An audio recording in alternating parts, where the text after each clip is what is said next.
Now that we've thought about the bigger picture, it's time to get down to some detail. We've been working together for over 6 years, and we realised after about 12 months that we perhaps weren't communicating in the best way. So we have devised something that we work on with every single client that really helps to focus exactly where we're going. Yeah, now is the time to get something down on paper and to work out the direction that you want to take your interior in. And this tool that we've devised is a really helpful way. It's very simple, and perhaps it might seem too simple, but that can be really useful as a base structure for the interior that you're going to design. And it's our interior roadmap. We developed this quite early on in our working relationship because we realised even though we're married and we do live together, we didn't really communicate in the best way in a working capacity. And sometimes we thought that we knew each other better than we did perhaps. So this is a really strong way of getting something down on paper that you can discuss and negotiate in the early phases until you feel that it's right for you. And I promise that this is something that you're going to refer to throughout your project. It really is a roadmap that you can continue to come back to, and it will keep you on track. It will help to define the bigger picture for you. So what you need to do first of all is put down your phone, close your laptop, and actually have a moment with some paper. I know that's really old school, but it really helps to get you back into yourself and to just slow down for a moment so that you can really think about this. So get some pens, pencils, a biro, I don't mind what it is, get a piece of paper and just spend some time with your own thoughts and write these things down. I would say indulge in this process. I like to use a specific pencil when we create our roadmaps together. Get some nice paper, make a thing of it. Sit together as a family or as a couple or whoever it is that you're designing your home for and work separately because you will be coming together very soon. So you'll be doing this exercise separately and then whoever you're sharing your space with, you can compare those notes together and that will be a negotiation all of its own. And that's a really important part of the process. But for now, focus on you. Think about what you want from your interior. And we're going to write down these specific things.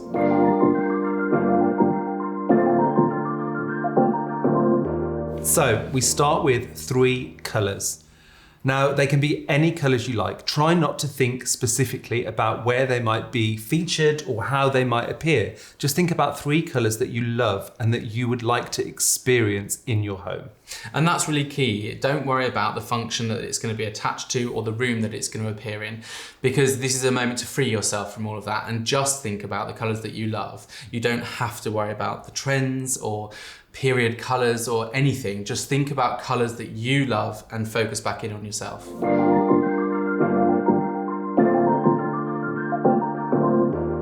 Secondly, we would like you to think about 3 feelings. Now, this is 3 feelings that you would like to experience in your home. How would you like your home to make you feel?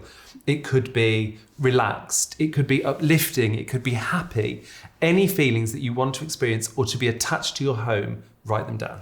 It could be that, let's take the bedroom for example, one of you wants to feel invigorated when you wake up in the morning.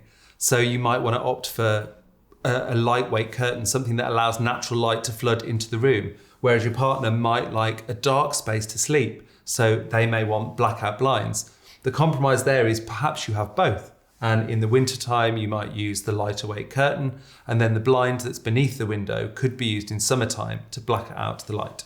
So although feelings may be quite abstract, there is a way of tying those feelings into the actual detail of how you make the room work. And we're going to get onto that later.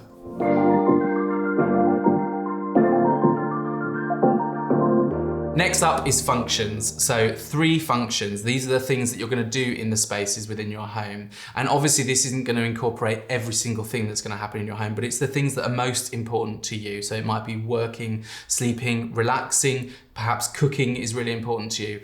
Write down those functions that you want to focus on and bring to the front.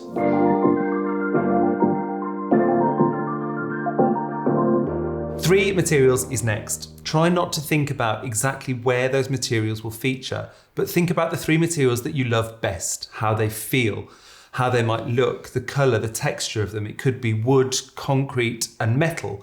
It could be silver, gold and velvet. 3 materials as varied as you like. While you're doing this exercise, think about the whole project. Whether it's one room or an entire house, think of it as a whole.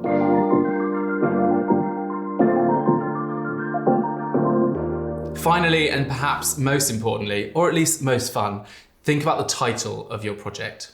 So this is a bit like going back to school. I don't know if you did this. Did you do this when you had an exercise book and you had to kind of do a title page when each new project happened? Yeah. This is that moment. So if you want to get some colouring pencils out and do a whole thing, then go for it. Or you can just write it down. The important thing here is to create a title that makes you sort of get the vibe of what it is that you're doing and gives you an instant tagline, if you like. Think of something that's not too reductive, something that is open and gives you room to manoeuvre. When we came to give our own home a title, we called it Joyful Minimalism, which is actually how we describe our style.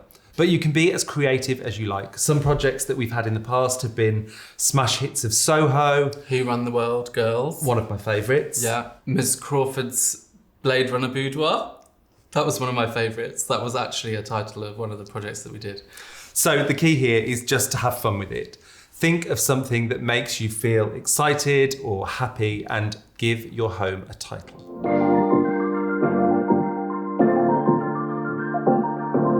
So when you're thinking of a title, you can also borrow from different genres. You can think of your favourite song, your favourite band, a movie that you absolutely love. Borrow some bits, some words from all of those things and come up with something that really encapsulates what you're trying to do. Encapsulates what you're trying to do even. So to recap, that's a title, 3 colours, 3 materials, 3 functions and 3 feelings. It's important at this point also not to get worried about the simplicity of this because we're not going to hold you to these 3s. There is room for manoeuvre and you can also add extra layers later on. But this is your core base structure and that's going to be so helpful when you're making all of the decisions that are going to come.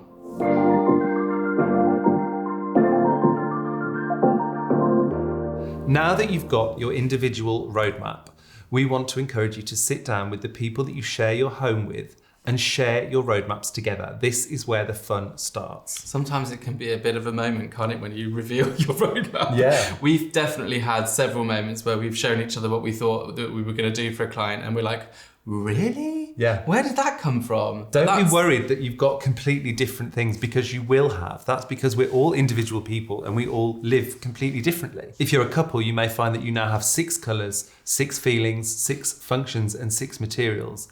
And now the negotiation starts to bring that list back down to a core 3. It may be that you've actually agreed on several elements, or perhaps there are moments of real conflict, and those could be on colour, or they could be on materials or functions. So wherever the conflict is, let's have a look at it, talk it through, and this is the perfect opportunity to communicate about those things and negotiate which ones are actually really, really important to you. And it might be that you can let go of some and let others stay. So that's where the kind of give and take happens. And we often don't agree at all on some of the colours, and sometimes we do. So it's a really good leveller so that we understand what page we're both on. So when we were compiling our roadmap for Perry Rise, one of the things we did agree on was colour. We both chose pink, green and blue. And although the shades might have been slightly different, like Russell, who loves malachite, chose malachite green, which as you can see, features quite strongly. But, you know, so although we agreed on colour, we may not have necessarily agreed on materiality. I think, if I remember rightly, I may have said oak, porcelain. You were quite into brass as well, which has made it in. Yeah. I was not so brass, I was more into aluminium, but that's all part of the process, isn't it? And actually throughout the overall scheme, we've managed to make elements of both of us fit perfectly together. So that's what we're trying to help you to do. One of the big bones of contention in our own home was our bathroom, where we agreed on colour, but function, we actually disagreed. I like to take a bath and Russell likes to use the shower. So for us on function, there was a bit of conflict there. But what we came to was that neither of us had to compromise. We could have a big bath under the window and the room became a wet room and the shower was in the centre of the room. So we both won. Yeah, it's a case of trying to bring together all of the elements into one whole. That's a good structure so that you know exactly what direction you're going in. And for us, making the discovery that we didn't agree on that function was how we could start to do the work to make it work for both of us. Because if we didn't know that in the first place, we wouldn't have known there was a problem. So part of the process of this roadmap is about discovering the areas that you need to work on the most. Not only is the roadmap a great tool to define the style that you're going to stick to throughout the project, but it's also going to be super useful when you get down the line and you've got a tough decision to make. If you come back to the roadmap, the answer should already be there. Yeah, because sometimes you are going to lose your way when you're getting bombarded with decisions by the builder and suddenly you need to be ordering because the timescale is running out of time and you need to move quickly. This is a really good thing for you to be able to go back to because you may have forgotten where it was that you started at that point. Get back to the beginning and have a look at your roadmap.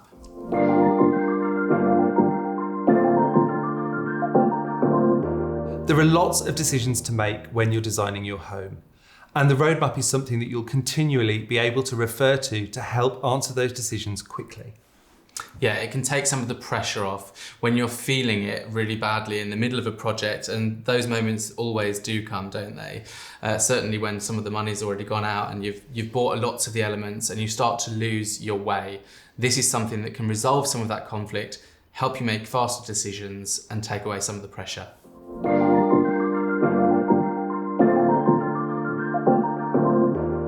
It might be more traditional to work on mood boards at this stage, and it's very tempting to suddenly dive straight into all of the textures and the colours and the feelings and put those onto the table and use that as a way of communicating. We've deliberately designed this roadmap so that it's based in words and it's based in talking and communication, because the most important thing at this stage is not the visual. In fact, the most important thing is the narrative and the story. And so we're keying you back into that, giving you a moment to step away from all of those visuals that you've been looking at and all of the inspiration around you. Put that down for a moment and just think about the words and communicate with the person that you're sharing your space with. Narrowing these things down to 3 is really important because it forces you to explore and really focus on the 3 colours, for example, that you really love. It would be all too easy to write 5 or 7, but actually focusing that down to 3 really makes you think hard about what you want.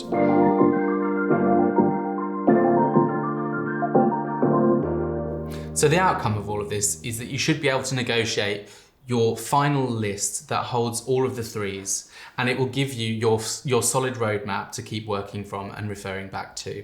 And obviously it might take time to negotiate those things, but the process of negotiating them is a learning experience in itself, and all of the communication that you have in that moment is really useful for what you're going to do later on. We often find a glass of wine helps.